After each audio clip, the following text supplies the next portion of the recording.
Thank you so much for the introduction. It's a pleasure to be here. As was mentioned, my name is Michael Welsh. I'm the lobbyist for the organization. I've given a lot of talks. I've never given a talk in a room like this. It's pretty fantastic. I feel like a professor. Also appreciate the opportunity to get out of Madison, drive to the western side of the state. I lost cell phone connection, so it was just kind of nice and peaceful. And so really happy to be here. As was mentioned, I'm a lobbyist, and that's not necessarily a dirty word. I know bad connotations, but it's not Washington. We do most of our work in the state capitol, and it's more about educating lawmakers on important issues. And you know, Catherine, your fearless leader, I've known her for many, many years through WEDA. I also do some legislative lobbying work for the Wisconsin Economic Development Association. So in that role, I certainly have come to appreciate and understand the impact and importance of historic preservation through that economic development lens. And I know there's other lenses to look through culturally and heritage and all those great things, but my experience has been through the economic development lens, and I can tell you that it's important to our members at WEDA, and we understand that historic preservation does provide that economic development spark. Tourism, job creation, tax-based growth. And just, you know, from a personal perspective, and we're going to talk about the bill that we're working on, I know that's why I was invited. But before we get into that, we had a hearing on the bill, 2 public hearings on the bill back in early September, maybe late August. And we had a handful of great members came down and testified at the state capitol. Catherine was there, did a wonderful job. But in that, during their testimony, a certain project came up, Hotel Retlaw, I believe it is, in Fond du Lac. I don't know if anyone's familiar with that. So it was mentioned in the remarks, and then I talked to some of the members about it. And lo and behold, I found myself in Fond du Lac a weekend in early September because I wanted to check it out. And we stayed at the hotel, and it really was a tremendous just building in itself and what they did with the preservation there. But and there's nothing wrong with Fond du Lac. I love Fond du Lac. I've ran a couple of campaigns up in that area, but it's an industrial town. It's a blue-collar town. I wasn't sure what to expect, but right next to the hotel, there were a couple of great restaurants. There was a beer garden. They had bands outside playing, and I don't think any of those things come without the renovation of that hotel. So just kind of my personal experience with historic preservation and why it's important to economic development and otherwise. So with that said, let's talk a little bit about the bill. I know having a lobbyist at the state capitol is something new for the trust. I know engaging in advocacy necessarily isn't new, but this focus on advocacy and pushing through important legislation is new, and I want to commend the trust and the members who have jumped in wholeheartedly. And I also want to commend Catherine, who you know, she's a great person, but she is smart and tough, and she keeps me on my toes, and it's kind of that iron sharpens iron. And I'll just say, I'm not saying this because she's my friend, but you're certainly lucky to have her, and I think she's really leading this organization in the right direction. So what's the bill that we're working on? And this deals with the state historic tax credit. Obviously that pairs very well with the federal historic tax credit. Most of you probably know the history of the tax credit here in the state better than I do, but it created in 1989, I'm sorry. Originally, it was just a 5% tax credit versus the federal 20%. Fast forward into the 2000s during the Walker administration, we're able to raise that, the state tax credit up to 20%, and gangbusters and great. But over time, there were some changes to the federal tax credit, there were some changes to the state tax credit, and about a year and a half ago, the Department of Revenue here in the state and WEDC, which is our economic development entity, had a different take on the law. And their interpretation was, even if you were a project only applying for the state tax credit, you still had to meet the federal requirements, which were much higher, especially from an expenditure perspective, but there were some other issues as well. It can be tricky working through those federal standards and requirements. So what did that do? What did that do? Because policy does have consequences on the ground. Well, that really boxed out a lot of smaller projects in smaller communities primarily that only wanted to receive the state tax credit but couldn't do it anymore because they were not meeting those federal requirements. So the bill we're working on, it is, not that this really matters to you, but if you want to look it up, it's AB 375 and Senate Bill 382. The bill would do three main things. First, it would, for projects only applying for the state credit, it would eliminate the need for them to meet the federal requirements, drawing down the expenditures and some of the other hoops and hurdles and bureaucratic red tape you have to jump through for the federal tax credit. So that was the main charging point of the bill, and that certainly opens the door back up for smaller projects, and that's fantastic. Second, as you probably all know, federal tax credit, it is a one-year return on investment, so you can make your claim and receive the entire tax benefit 1 year. The state tax credit is currently spread over 5 years. So what we want to do in this bill is mirror the federal credit here on the state level, and it would be a 1 year return on investment. So that's the second thing the bill would do. And third, I'd say about 12 years ago or so, the state and the legislature decided to cap the state tax credit at $3.5 million. And they did that because it was a very successful tax credit. It was a successful program, and it was getting too expensive, quite honestly. So they capped it at $3.5 million per project, per parcel. So this bill would not necessarily remove the cap, but it would allow a project every 10 years to reapply for the tax credit. So kind of a revolving 10-year tax credit, even if it's the same project on the same parcel. So that's what the bill would do.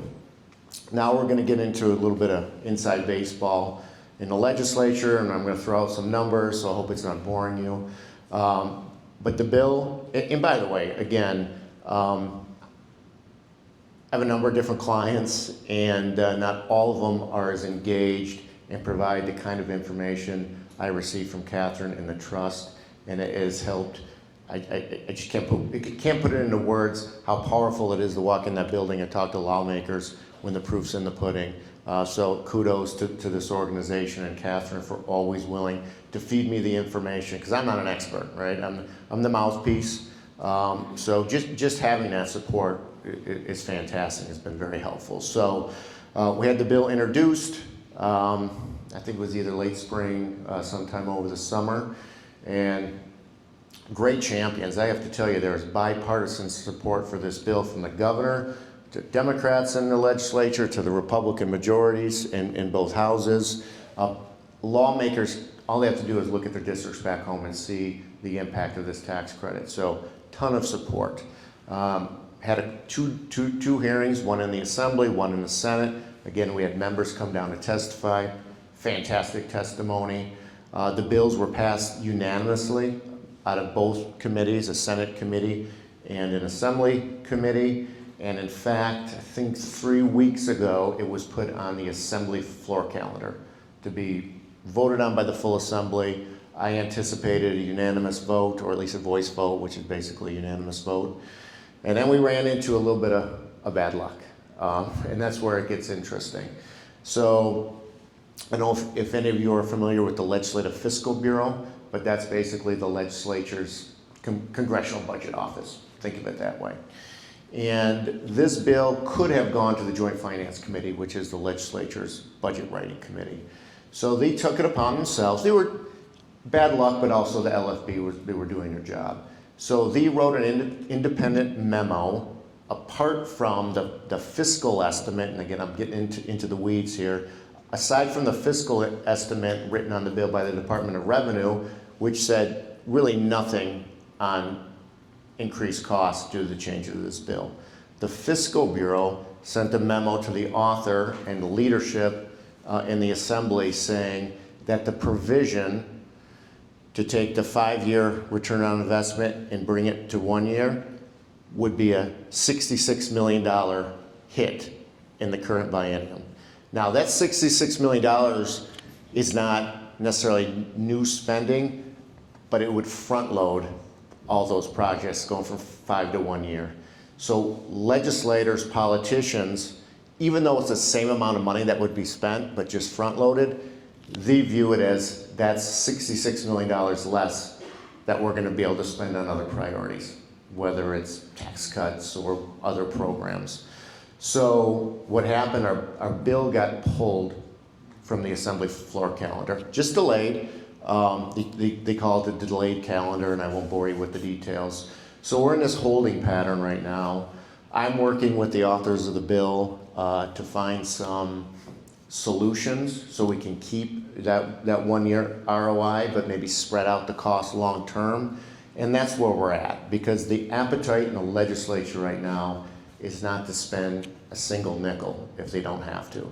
They're sitting on an $800 million surplus, but we're in this environment where they don't want to spend. I think there's some thoughts about maybe a tax cut at the end of the session, but that's to be determined.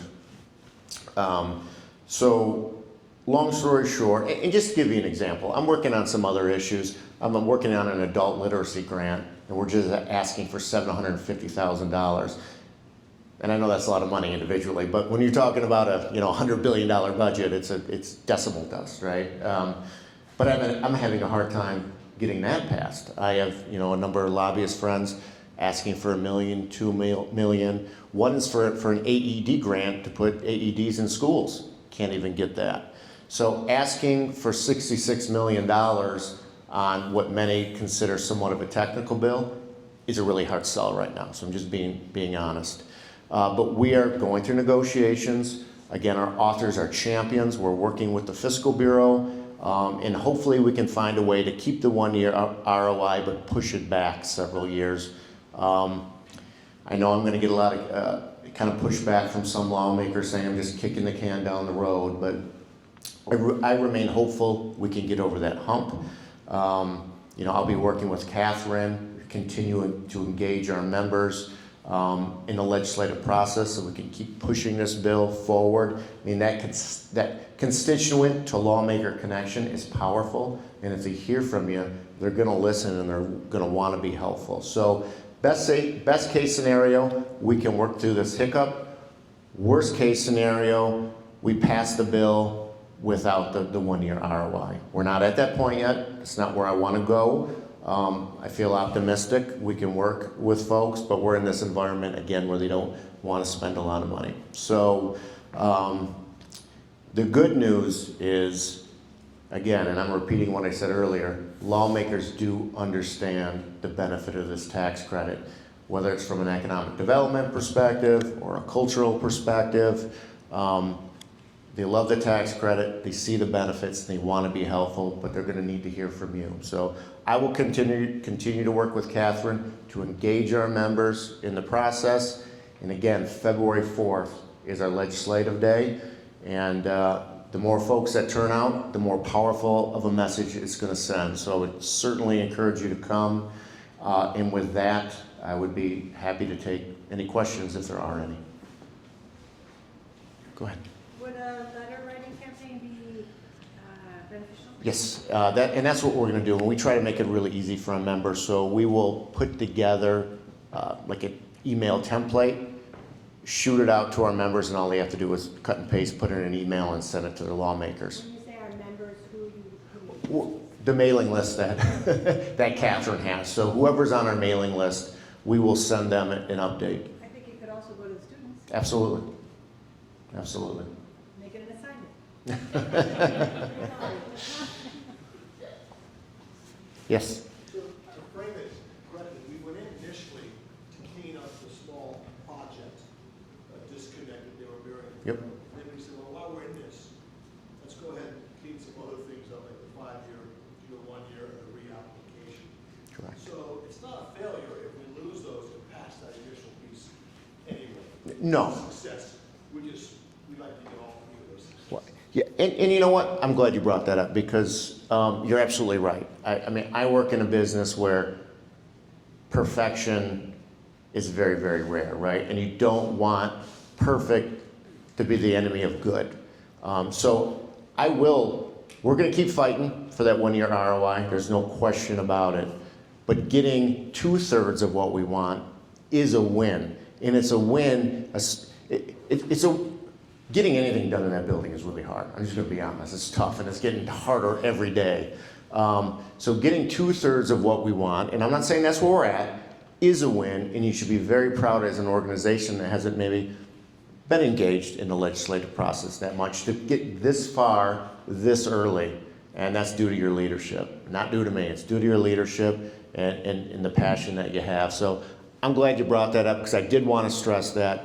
Don't let perfect be the enemy of the good. If we get 2/3 of what we want, that's fantastic too. But we're going to keep pushing for all of it.